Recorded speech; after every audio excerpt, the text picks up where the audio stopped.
habanuka inkumbi y'umuyaga mu kiyaga. Ubwato bwariko buruzura amazi, bari mwirinde.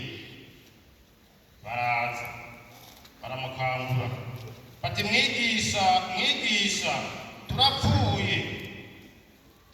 Arikangura azibiza ingunza no gusuriranya kw'amazi. Birahora habagahwekeye, arababaza ati, mbega ukwizera kwanyu kuri hehe? Baratinya, baratangara, barabazanya ati, mbega uyu n'umuntu ki ko barira n'umuyaga n'amazi bikamwumvira? Dusubire inyuma gato mu gice cy'indwi, uyu murongo uhereza igice cy'indwi wa 48 avuga ngo, abwira wa mugore ati, urahariwe ibyaha byawe. Maze abasangira nawe batangura kwibaza bati, uyu ninde ko harira n'ibyaha? Abwira wa mugore ati, ukwizera kwawe kuragukijije, genda amahoro. Twigire gato imbere igice cy'umunani nyene, tuje ku murongo wa 49 havuga ati, akivuga. Ariko mugabo kugira ngo twube neza ko wakivuga wariwe, reka duhere ku murongo wa 40 no wa 41. Maze haza umuntu yitwa Yayiro, umukuru w'isinagogi, yitembagaza imbere y'ibirenge bya Yesu, aramwinginga ngo aze imuhiriwe, kuko yari afise umukobwa w'ikinege, yari amaze imyaka nka 12 avutse, kandi yariko arahwera. Hanyuma akivuga, haza umuntu avuye kwa wa mukuru w'isinagogi ati, wa mwana wawe aracikanye, ureke kugora umwigisha. Maze Yesu avyumvise aramubwira ati, ntutinye, wizere gusa arakira. Tuvuge duti amen. Amen. Igisomwa basomye mwumvise ko kirengeye ico bigiye gusoma, bihenze niko byari bitegekanijwe. Ariko jewe bamaze kuma iki gisomwa naragisomye inshuro zitari nke, kandi ndashimira cyane nyakubahwa Pasiteri kuko yamenyesheje hakiri kare n'igisomwa kimeje hakiri kare, ndaronka umwanya uhagije wo kugisoma no kugisubiramo. Aka gasomwa mpejeje gusoma gatangwa n'umutwe w'ijambo uvuga ngo, inkubi y'umuyaga mu kiyaga. Hepfo aho gaherera murabona hariho umutwe w'ijambo, zumvikana yuko aka inkuru yikwije. Ukaravye mu majambo, jewe navuze nti mu majambo ni agasomwa, kuko ntigashikana n'amajambo 100, kabisa amajambo 76. Ugasomye nakise igisomwa kubera karakwije ibintu bitanu biranga igisomwa bita mu Gifaransa tegeze native. Ni igisomwa ugisomye, ugiye kugisigura rero sagasomwa, si n'igisomwa, usanga ari iki, ari urusomwa.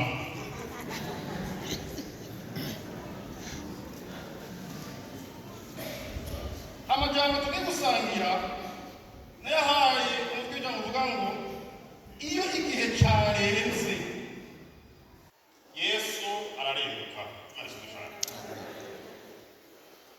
Iyo igihe cyarenze karere, iyo cyarenze bavuga bati tayari, Yesu agira gute? Ararenguka. Aka gasomwa rero mu buryo bw'amajambo, iki gisomwa mu buryo bwo gusoma, uru rusomwa mu buryo bw'ico ruvuze, tugiye kugisangirira hamwe mu ntambuko novuga ngo zitatu. Intambuko ya mbere tugiye kuraba ibintu bivugwa muri iki gisomwa cyangwa muri aka gasomwa bita mu gifata ngo personage, kuvuga ngo abantu cyangwa ibintu, kuko nibyo iyi nkuru n'ibivugwa ahantu iba gishingiye ko. Ikintu ca mbere uburyo bw'enyandiko bahereyeko n'ubwato, ariko nyandiko ndaraba icambere yahereyeko ikiyaga. Ikiyaga turaza kuraba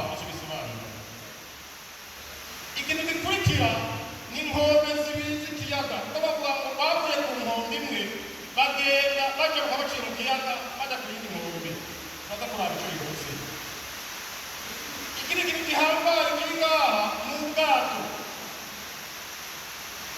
Ubwato igihe cyose buvuzwe ubone uca wumva ikiyaga. Ajyaga kubwira ngo ubwo buryamye kandi ubwo businziriye rero uzaba uriko urarota umunsi uzotwara wabona ubwato muri kiriya. Tuvuze ubwato tugenda twubona ikiyaga. Ikindi kintu gihambaye kiri mu gikorwa ni abigishwa bari kumwe na Yesu Kristo. Ikindi kintu gihambaye kiri muri Kristo ni inkubi y'umuyaga. Ikindi kintu gihambaye kirimo hari ahantu bavuga ngo irinde cyane bamwirinde.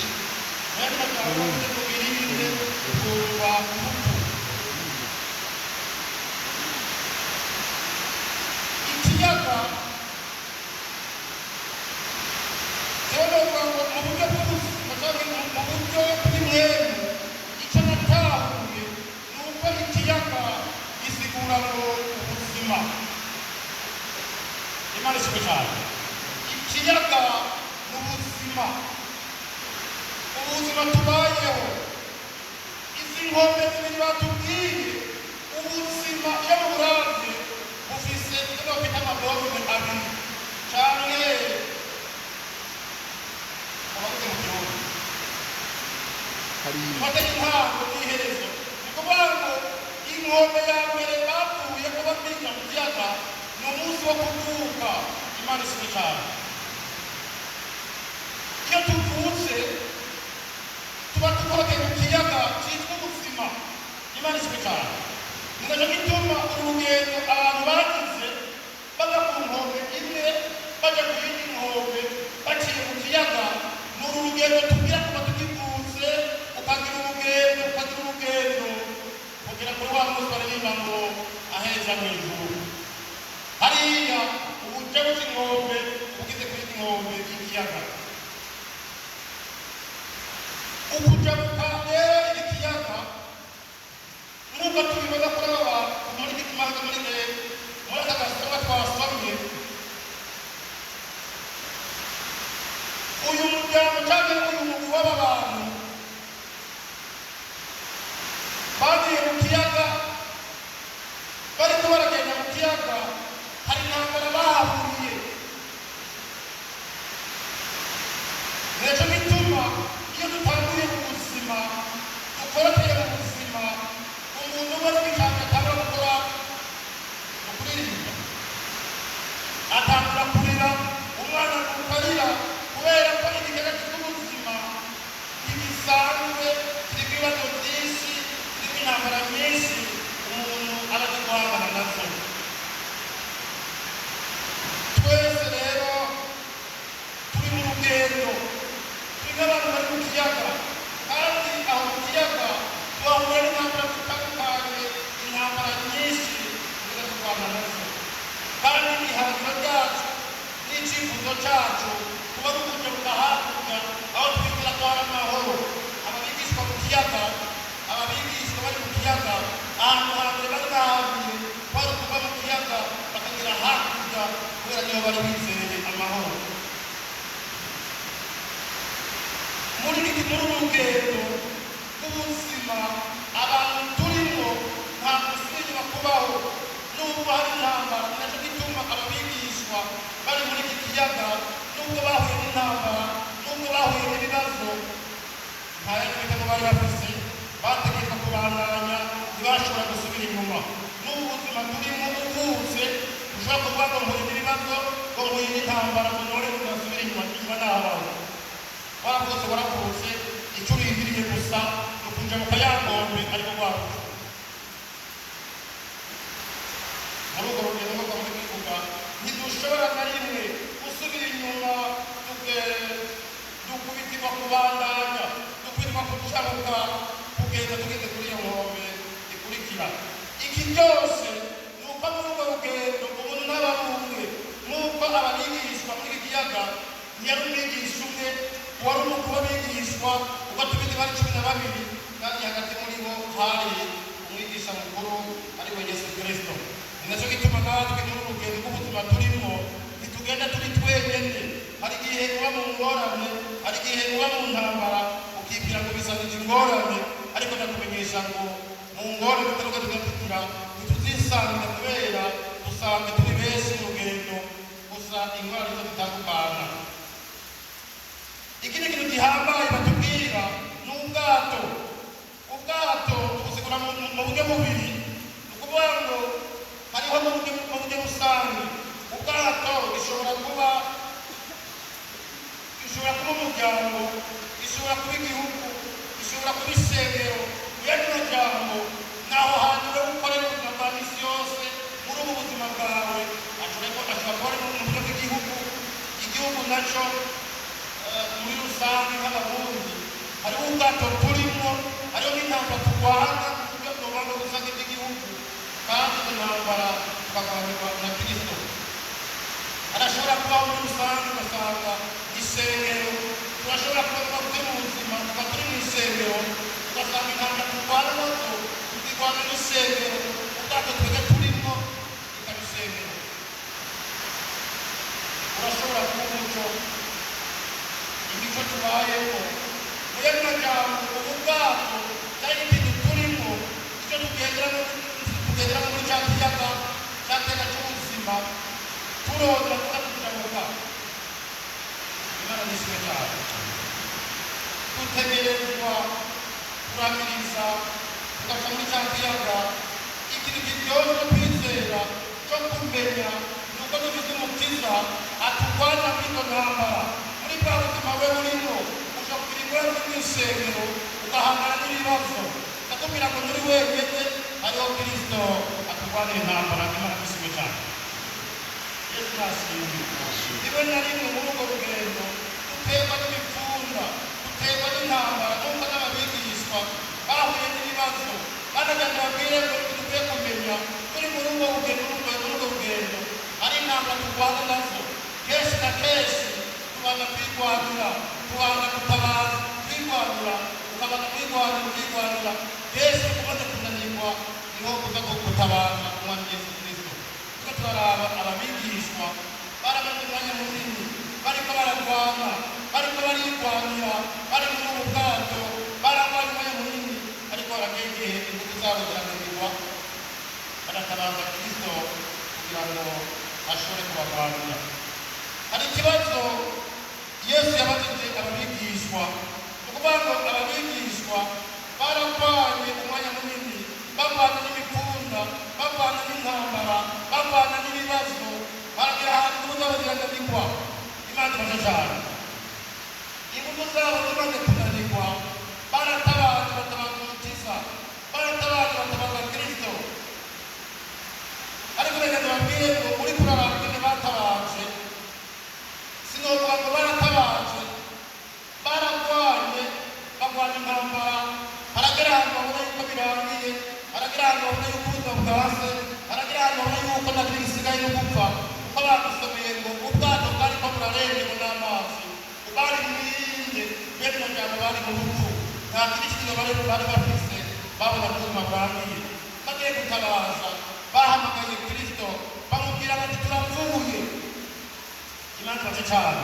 Bene majambo ugiye kugira neza ngaha, ntabwo bagutabaje ngo bakize, ahubwo bagutangarije yuko byarangiye, igihe cyarenganye, nta kindi kintu kitari cyo gutabarwa, noneho ubwato bagira ngo dore mu kiyaga bagira bapfe. Imana ibaze cyane.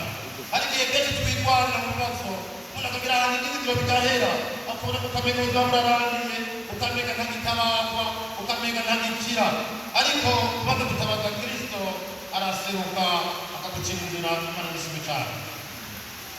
Yesu yabajije ikibazo amaze guhagarika imipfunda, yabajije ikibazo arabwira ngo mbega ukwizera kwanyu kuri hehe? Imana nishimwe cyane. Ukwizera kwanyu kuri hehe? Kari mu buryo bwo kubabwira ati ayo makenga cyangwa mu gutekeranya n'ubwoba mubikura hehe, kandi ndi kumwe namwe. Imana ibaze cyane. Yesu yari hagati muri bo, ariko barigwaniye, bamara igihe bariko baratama, haragira igihe batangaza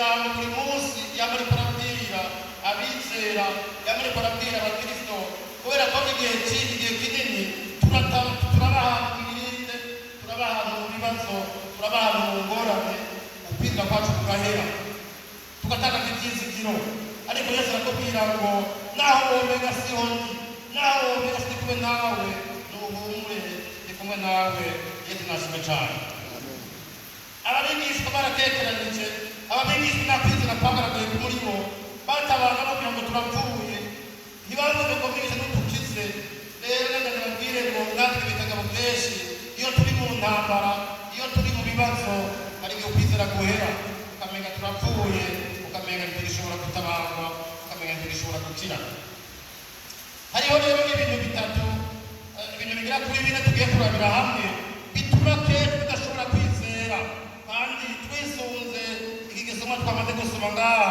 harimo ibintu bigaragara muri iki gisomwa byerekana ingendo rimwe na rimwe mu buzima ukwizera kwacu guhagarara ukwizera kwacu kubura Yesu nadufashe cyane ikintu cya mbere kenshi gituma ukwizera kwacu kubura ni ubumenyi buke no kudasobanukirwa neza ubushobozi bwa Yesu Kristo Imana ifite cyane ababigishwa ugiye kubiraba hari yaheze iminsi mikeya Yesu agabuye imikate agwije imikate igitangaza bari bakibonye ariko naho ibyo byari bari babibonye ntibashobora kumenya bari bafise ngo bashobore kumenya yuko ubugwiza imikate ashobora no guteka ikiyaga kigaceceka Imana ifite cyane hari ubumenyi buke aba bantu bari bafise ku bijyanye n'ububasha bwa Kristo kubera imipfunda imaze kuba myinshi ntibashoboye kwigira ko mutabarwa n'ubwo Yesu Kristo yari muri bo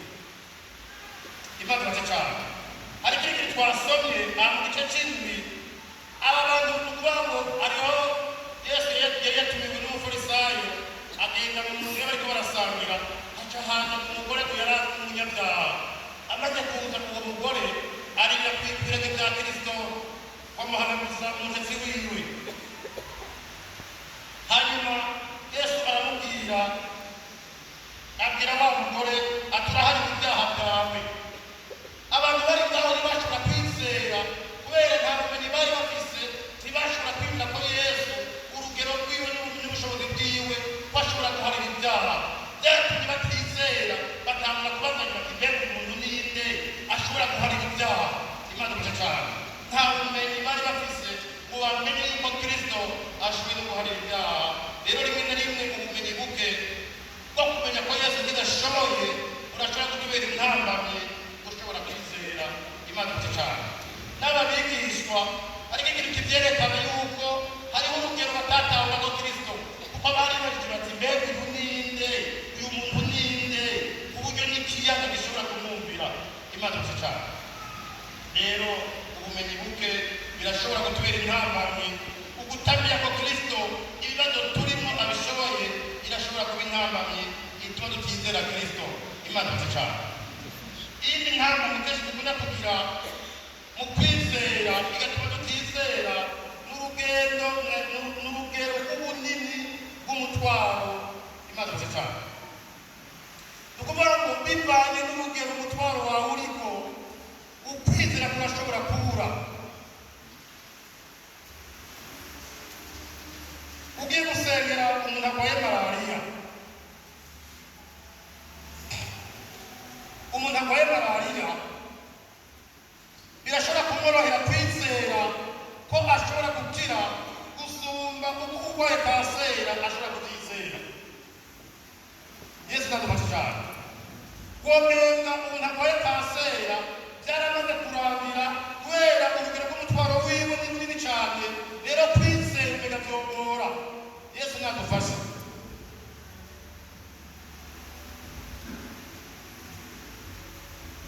hari ikindi kintu niyumviriye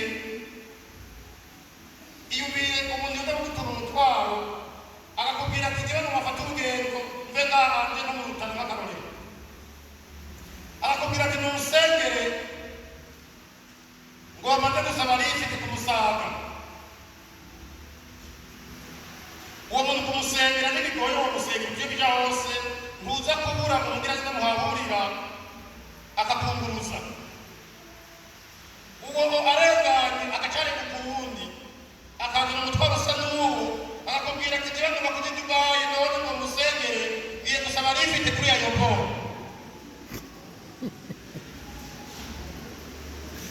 Imana ibasha cyane uwa mbere wa musengera kubera gusaba rifite kuri parikingi biroroshe nta gitangaza kirimo rifite muyironka mugakubwira gusengera umuntu ukamwizeza ubaza kuba rifite kuri ayo poro sinabyizeye ndajewe Imana ibasha cyane kenshi urugero rw'umutwaro uburemere bw'umutwaro urashaka kutubera intambamyi zigatuma tutizera aha twasomye kuri uyu muntu yitwa Yayiro yaje gutura umutwaro Kristo yarangwaje umwana ngo w'ikinege akiri ko aramutura wa mutwaro hacaza akamubwira bati ntacugora umwigisha umwana yamaze kurangiza umwana yapfuye ahubwo tuje ku maziga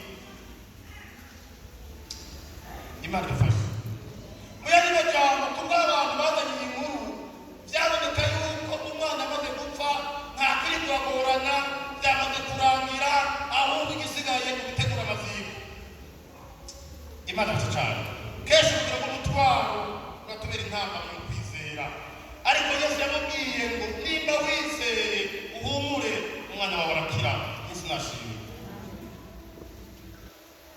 niyo mpamvu iri jambo rivuga ngo iyo igihe cyarenze Yesu ntiyatemze karere Yesu ntiyarenguka hari igihe ugera ahantu bakakubwira batukumiriza igihe cyarenze bivanye n'urugero umutima ugeze ko ntacyo wigura ngo umwigisha byarangiye ariko ndakubwira ngo iyo igihe kirenze Yesu Kristo ararenguka Yesu nashimwe cyane ababigisha twasomye uri kuraraba igende kararaso bagize cyangwa kagenda babwiye Yesu bamubwira bati mwigisha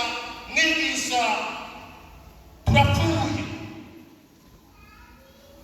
ubyumije neza bisigura ngo mwigisha wasinziriye wamusinziriye igihe cyarenze nta kindi gisigaye twagize gute turapfuye Imana ibasha cyane kuko abigishwa bivanye n'uko ubwato bwari bumaze kuzura amazi bwagiye butangura kurengerwa kandi bari barwanya intambara nyinshi ikindi dukwiye kumva ngaha uko biri kose uyu muntu yatangiye itangazo yicura kuri Petero kubera Petero yari asanzwe ari umuhinga byo gutwara ubwato muraje ko yari umurobyi ubuhinga bwose bwakoze byananiranye ni ukuvuga ngo bagira bati igihe cyarenze igisigaye nuko twitega gupfa baramubwira bati mwigisha byarangiye nta kintu gisigaye turapfuye urugero aho umutwaro wabo wari ugeze baramubwira ko nta kintu gisigaye ari ukwitega urupfu gusa ariko Yesu amaze kwikangura ansubiza ingunda mu kiyaga ibintu bigenda neza Imana nishimwe cyane Yesu ashimwe urugero rw'umutwaro hari igihe rutubera intambamyi mu kwizera ikindi kintu kenshi kitubera intambamyi n'ubuhinga n'ubumenyi mu bya none Imana ibasha cyane barakubwira bati bivanye n'imyaka ufise ubuhinga butubwira ngo ukwize imyaka 45 igihe kiba cyamaze kurenga nta byo kubyara biba bikibaho ntacugora umwigisha igihe cyawe cyararenze kuko abahinga barabisuzumye barabigenduye basanga ntabura kubyara ari imyaka 45 iyo ikaba intambamyi ishobora gutuma umuntu yo kwizera akavuga ati jyewe ntabwo ndagorana naramaze kurenza imyaka nta byo kwizera ngo nobyara kuko ndarenza imyaka 50 Yesu nadufasha cyane ariko ndakubwira ngo naho igihe kiba cyararenze Yesu arashobora kurenguka ibyo by'umenga byarananiranye akabishyira ku murongo bigenda neza Imana ishimwe cyane Amen. ati imyaka ufise ntacyo biri kuragorana nta byingo wowe ukiri kurarondera kuko iragoye imyaka 50 none wowe ukiri kuragorana ndakubwiye ngo harenze imyaka ariko Yesu arashobora kurenguka Yesu nashimwe cyane. Imana ihabwa icyubahiro. Iyo igihe cyarenze Yesu ararenguka agashyira ibintu ku murongo. Ikindi kigira kandi tugiye kurangiriza ko kenshi no gufata Imana nk'aho womenga iri kure yacu tukibagira ko Imana iba muri twebwe. Yesu nashimwe cyane. Ababigishwa bari bararaba Yesu babona nk'aho atahari. Yesu yari asinziriye wamenga ntari kumwe nabo. Ni nayo mpamvu kugira ngo babaze bamwe bariko barigwanira, bariko baritaratariza, bariko baradahana basubiza inyuma, bariko baragwana no kunigana n'ubwato. Wamenga Yesu ntari muri bo. Kenshi dusenze Imana womenga Imana irahantu hejuru mw'ijuru kure rwose kuburyo wamenya twibwe niyo twumva. Ni nayo mpamvu mbere kenshi abantu benshi bakekeranya bakaja kurondera bavugishwa bamuvugishwa kuri ivyanje n'uwumbwira ivyanje naho womenga Imana ntiri kumwe nawe, naho womenga Imana iri kure yiwe. Ariko ndakubwira ngo Imana iri kumwe nawe, uyisenge uyizeye nkaho womenga muri kumwe. Imana nishimwe cyane. Ikintu cyo cyanyeretse yuko Kristo yamana natwe kandi agendana natwe iyo tumutabaje atadutabaza nk'uvuye hejuru, ariko ari muri twebwe nuko tudashaka kubonesha amaso twama turi kumwe turi hose. Niyo mpamvu niho mu ntambara nk'umusege nk'umuntu ari kure, ariko umusege nk'umuntu ari kumwe nawe. Nigeze kugira isanganya n'ikinga,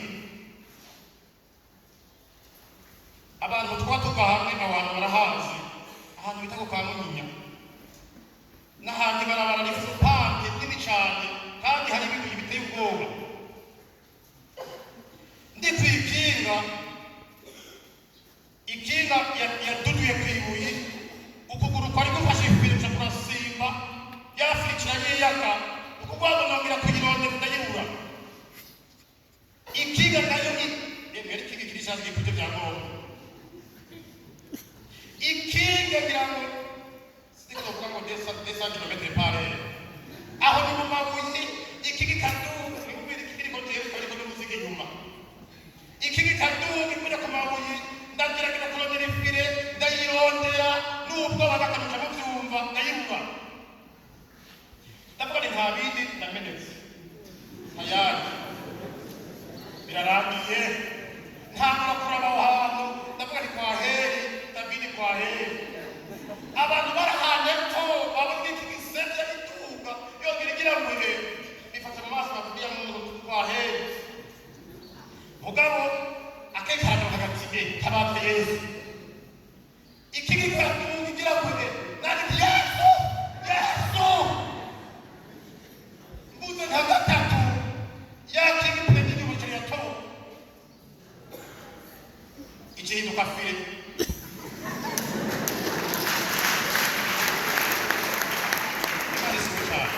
ndagenda babwire ngo iyo kinga yakigira ikuruta hasi ikijyana ahantu bisige mu byatsi itijyana mu kazi w'Imana waduruhuke kandi wabonye abantu baretse bakambona baje kurabati kuracari buzima ndakomeye nta naho nakwabutse nta n'ibyo byavuyeyo byose ndakwiye. Imana ishimwe cyane. Ndagenda babwire ngo tabaza Yesu kumumbona siko mamwe kumurambona nimba mende bakwiye uyu muntu wamubona kumurambona batari na muto ndaze kumusumba. Ndatabaza Yesu araseruka kubera yari kure yari kumwe nanje. Yesu nashimwe cyane. Nderi namo y'abantu benshi Yesu amusenga umenga n'ahantu kure naho umenga ari mbali sana, ariko ndakubwira ngo Kristo turagendana turamana turaryamana turicarana aho uri hose muba muri kumwe. Nimba uri mw'isoko muba muri kumwe, nimba uri mw'ishuri muba muri kumwe, nimba uri kuvuma muba muri kumwe. Ahantu hose uri Kristo Yesu muba muri kumwe. Yesu nashimwe cyane. Niyo mpamvu rero bavukanye ntacyo mukekeranya umenga Imana je niyoyumva ntasenge namuze n'ibyo ukunda. Imana turagendana, Imana turi kumwe. Rero yeshimwe ry'Imana aya majambo nereka umutima wanje ababigishwa mu kiyaga ari byaragoye, ariko bamaze gutabaza Kristo yaraje abatabara, yaraje abagirira neza. Imana nishimwe cyane. Hari igihe kabakumbure ijambo rizari n'ijambo ry'ihumure kuri uyu muntu avuga ngo igihe cyararenze n'ubuganga burabyemeza jewe ntibikikunda indwara jomba yimikira n'abahinga barabyemeza bararenge kuva nkironka ndakubwiye ngo harenze imyaka ariko Yesu arashobora kurenguka. Yesu nashimwe cyane. Igihe niko cyararenze ariko ndakubwiye ngo niwizere ko Kristo ashobora kurenguka.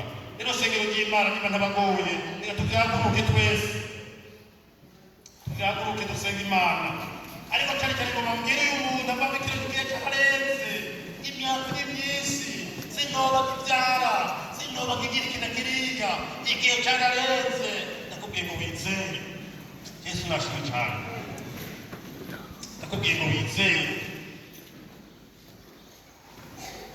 Ndakubwira uwo muntu babwiye ngo igihe cyararenze, sinzi geste ukora, nimba ukora ku mutima, nimba ukora hehe, mugabo kibe kimeze cy'uko wizeye uvuti naho igihe cyarenze, naho bavuga igihe cyararenze, si hafi imirongo imisi yararenganye, uti Yesu ndakubwiye ngo weho ndazi ushobora kurenguka, renguka mu buzima bwanje nk'uko warengutse kwa Yayiro, nk'uko warengutse ku bigishwa. Yesu nashimwe cyane. Reka dusenge Imana kandi twizeye. Bwirukiro kandi utagiye mu ijuru, Data wa twese dukunda kandi tubabara, tuciye bugufi imbere zawe, tuciye bugufi rwose Mukama, turishikanye Mana muzigame mwiza. None munsi wowe uracakora mu izina rya Yesu. Rasiyasi canke abana b'abantu hari igihe batuhebuza ukadukura ku nzira bategekaye ukugora umwigisha imisi yararenganye. Renguka Mukama uko waremeze kwa Yayiro, renguka. Uyu babwiye ngo imyaka ni myinshi tukibyara, imyaka ni myinshi tukironka urugo, iyo ngwara yawe ntikunda, igihe cyararenganye, yararenga aho bakubanga, cyararenganye. Renguka Mukama, renguka mu izina rya Yesu Kristo. Renguka Mukama, turaguhamagaye, turagutabaje mu izina rya Yesu Kristo, kandi turizeye, turizeye, turizeye, turakwizeye bose. Naho igihumbi cyararenze, biracashoboka, biracashoboka Yesu. Renguka, renguka, renguka, renguka, renguka, renguka, renguka, renguka, renguka, renguka, renguka, renguka, renguka Yesu, urabwiye cyarenze, renguka, renguka Yesu, renguka Yesu, renguka, renguka, renguka Yesu, renguka Yesu. Hari igihe cyararenze ariko we ntiwarenze. Renguka, renguka Yesu, renguka.